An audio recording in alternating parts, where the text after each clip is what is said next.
The Hermetic marriage, or the marriage of the sun and the moon, the origin of the Hermetic philosophy, will astound you. You're going to learn a few things about yourselves, about religion, and about Walt Disney tonight. Good old Walt. You've been leading your children to his lessons in the mysteries and the philosophic indoctrination into the philosophy of fire for many years, and you didn't even know it. Thoth Hermes, the ibis-headed, was the Egyptian god of wisdom, learning, literature, and science. Gnosis, if you will. The G in the center of the compass and square of the Masonic emblem does not stand for God or geometry. It means gnosis, knowledge, those who know.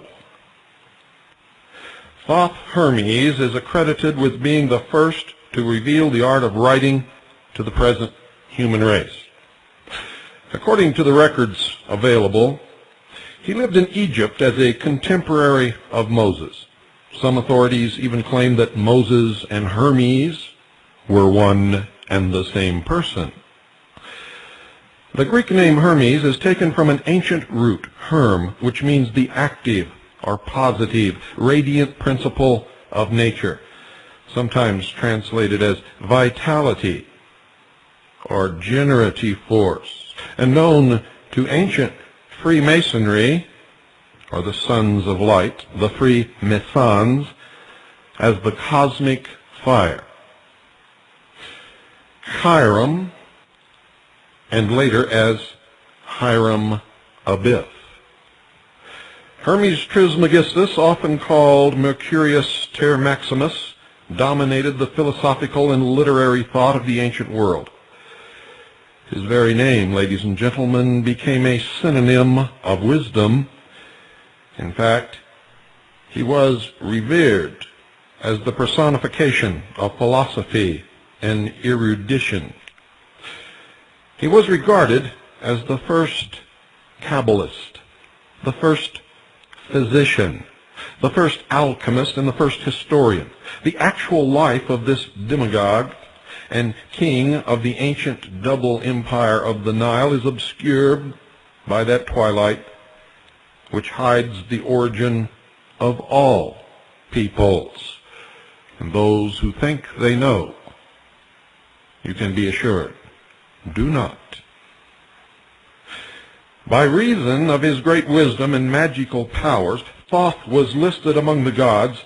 Until today, many believe that he never existed at all outside of mythology. But if action and reaction are equal, then something more substantial than a mere legend must be the foundation for the towering superstructure of the Hermetic arts. During the early periods of human growth, when the intelligence of man was scarcely above that of the animal, according to the theory of evolution, all education was controlled by the priestcraft, just as I have outlined to you on many episodes of the Hour of the Time. The ancient priests were called the shepherds of men. The analogy is that men are sheep, are cattle. For the shepherds guarded the flocks of primitive human beings as the shepherd does his sheep. Are you beginning to have a flicker of understanding? Both science and philosophy were outgrowths of religion. In fact, all our present-day wisdom came originally into the world from between the pillars of the sanctuaries, the temples, what today you call cathedrals or churches. And it came from the priesthood, from the priests. Hermes was to ancient philosophy what Jesus is to Christianity: its light, its inspiration, and of course its impetus.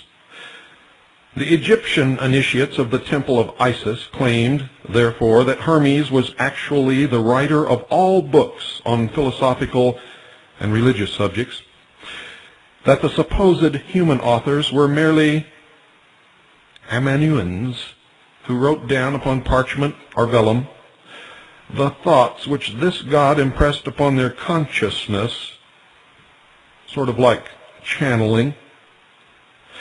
In scriptural terms, they were the pens, and he the ever-ready writer. During his lifetime, if indeed he lived, Hermes Trismegistus is supposed to have actually written 42 books. Some, however, are probably the work of the ancient Egyptian priests, for in their glory, these serpent-crowned hierophants represented the wisest group of philosophers that ever lived upon this planet. Clemens Alexandrinus states that these Hermetic books were divided into 6 parts, each dealing with a separate subject under such headings as astronomy and its inseparable companion astrology, medicine, geography, the hymns to the gods, and of course other titles. During the ages that have passed, Hermes has come to be acknowledged as the godfather of science, particularly its chemical and medical branches.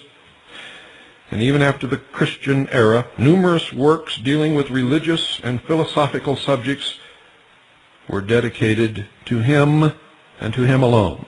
And the general term Hermetic art has been applied to practically all the abstruse sciences of the ancient, medieval, and modern worlds. The divine Pymander, more commonly known as the Shepherd of Men, and the Smaragdine tablet found in the Valley of Hebron are the most famous of the Hermetic fragments. You may reference this in a book by Manly P. Hall entitled The Lost Keys of Freemasonry.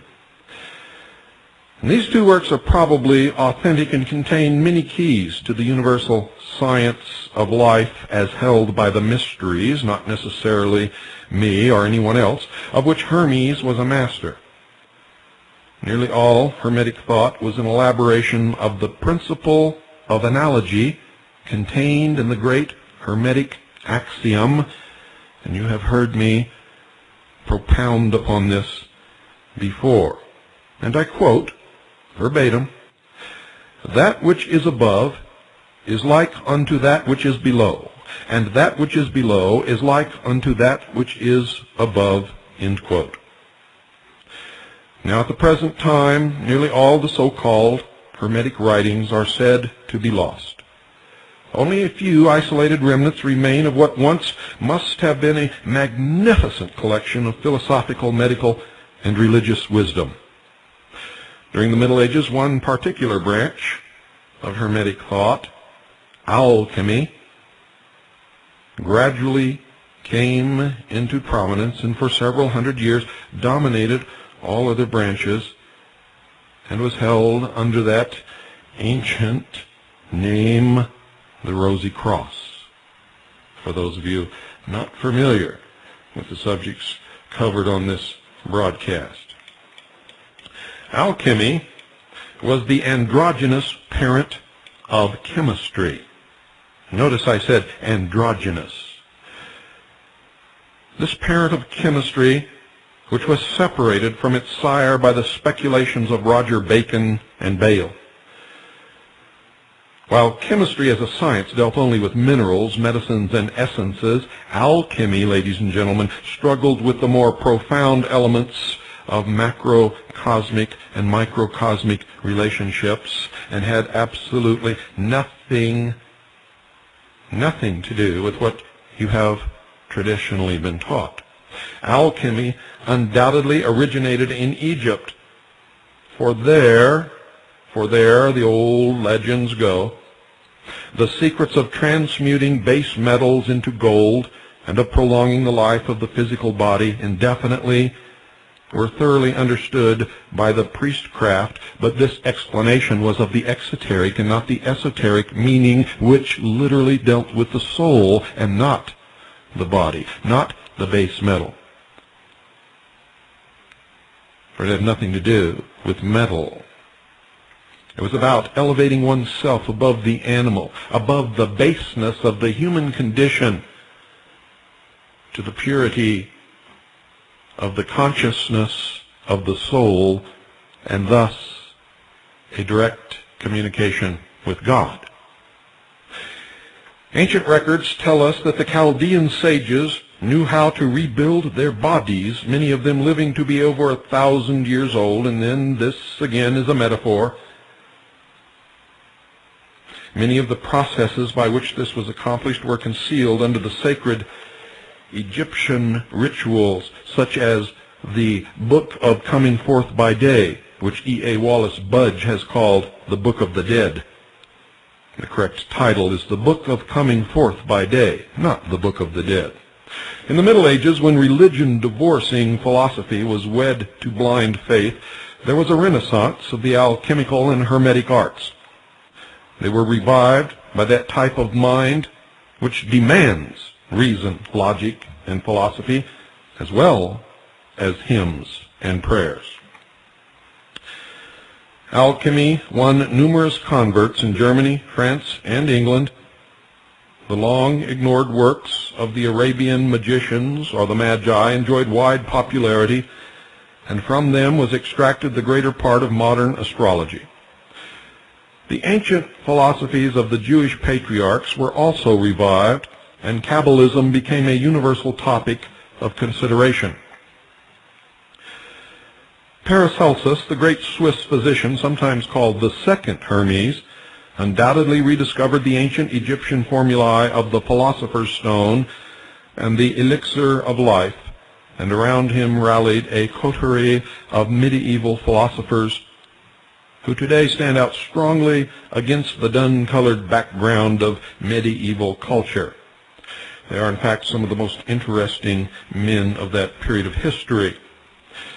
Back of this revival of interest in ancient Egyptian philosophy, we may find the master minds and guiding hands of three great philosophical movements who now control the world.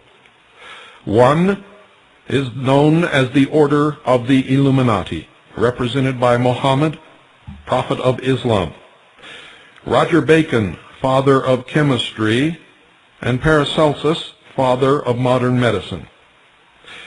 Remember, the mysteries, or the religion of Illuminism, came from the Middle East, and thus properly belongs exactly where it is placed, represented by Muhammad, the Prophet of Islam. For it is from the Islamic faith that the Knights Templars brought the mysteries from the Middle East into Europe. It is an interesting fact that the present buildings and school of Rudolf Steiner, the German mystic, are located in the grounds of the old estate of Hohenheim, where Paracelsus lived.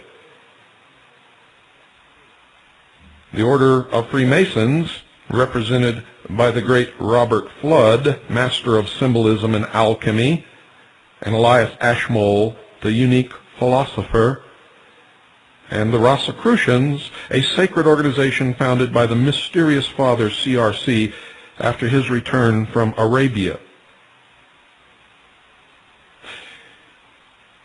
You see, in the mythological city of Damcar, he had been educated in alchemy and astrology by Arabian adepts, according to the story.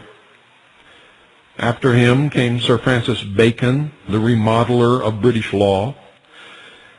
And then Count Cagliostro, the sublime adventurer, and last and greatest of all, the great Comte de Saint-Germain, probably the world's greatest political reformer, an alchemist by fire, and one of the greatest frauds that has ever lived. These superlative minds leavened the loaf of materiality, and, according to those who study the mysteries, kept alight the flame of Hermes during the medieval centuries of religious intolerance and bigotry.